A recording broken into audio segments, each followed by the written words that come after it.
கிறிஸ்துவுக்குள் மிகவும் பிரியமானவர்களே, நம்முடைய வாழ்க்கையில ஒரு பிரச்சனையை நம்ம சந்திக்கும் போது தான் உண்மையாகவே கடவுள் மீது யார் விசுவாசம் உள்ளவர்கள், யார் கடவுளை விசுவாசியாதவர்கள் என்ற வேறுபாட்டை நம்ம பார்க்க முடியும். எஸ்ரா 4ஆம் அதிகாரம் 4-5 வசனங்கள்.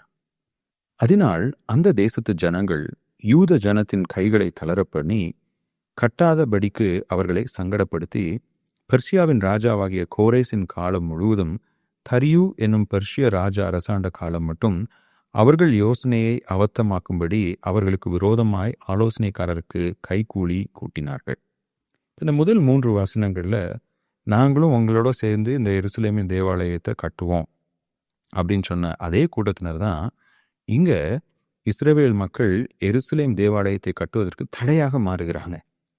அவங்க இஸ்ரவேல் மக்கள் அந்த ஆலய கட்டுமான பணியில இவங்களை சேர்த்து கொள்ளலை அப்படின்னு உடனே உடனடியாக இவங்க என்ன பண்றாங்க, எப்படியாவது அந்த ஊழியத்தை நிறுத்தணும், அந்த ஆலய கட்டுமான பணியை நிறுத்தணும் அப்படின்னு சொல்லிட்டு தீவிரமா வேலை செய்யறாங்க. உண்மையான விசுவாசிகள் என்றைக்குமே கடவுளுடைய ஊழியத்திற்கும் கடவுளுடைய சபைக்கும் தடையாக மாற மாட்டாங்க. ஒருவேளை அந்த ஊழியத்தில் அவர்களை ஏற்றுக்கொள்ளாமல் இருக்கலாம், பங்காளிகளாக ஏற்றுக்கொள்ளாமல் இருக்கலாம், அவங்களை இன்வால்வ் பண்ண வைக்காமல் இருக்கலாம், அவர்கள் ஒரு வேளை தள்ளி வைக்கலாம். ஆனால் அவங்க என்ன பண்ணுவாங்கன்னா, எப்படியாவது கடவுளுடைய ஊழியம் நடைபெறணும், ஒருவேளை எங்கள் மூலமாக இல்லைனாலும் யார் மூலமாவது நடைபெறட்டும், அது தடைப்படக்கூடாது என்பதிலே அவர்கள் உறுதியாக இருப்பாங்க. அப்போஸ்தலனாகிய பவுலும் கூட பிலிப்பியர் 1ஆம் அதிகாரம் 16-18 வசனங்கள் வாசிக்கும் போது நம்ம பார்க்கலாம், சிலர் கடவுளுடைய ஊழியத்தை தவறான நோக்கத்தோட செஞ்சாலும் ஏதோ ஒரு விதத்துல கிறிஸ்து அறிவிக்கப்படுகிறாரே என்று நான் சந்தோஷப்படுகிறேன் என்று அவர் கூறுவதை பார்க்கிறோம். ஒரு விசுவாசினுடைய மனநிலை என்ன அப்படின்னா, தேவனுடைய ஊழியம் எந்த விதத்திலையும் தடைப்படக்கூடாது என்று நாம் விரும்புகிறவர்களாக இருக்க வேண்டும். எனவே எனக்கு பிரியமானவர்களே, இன்றைக்கு அநேக நேரங்களில் இங்கே அவிசுவாசிகள் இதை செய்கிறாங்க.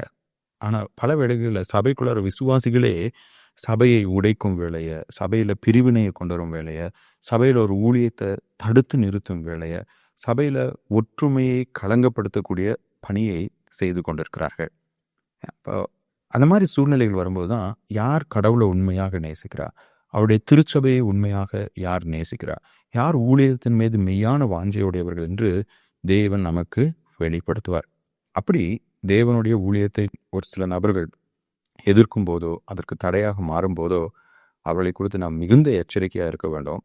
அவருடைய செயல்களை குறித்து நாம் சோர்ந்து போகாமல் தொடர்ந்து நாம் தேவனுடைய ஊழியத்தை கட்டும் பணியை செய்து கொண்டே தான் இருக்க வேண்டும்.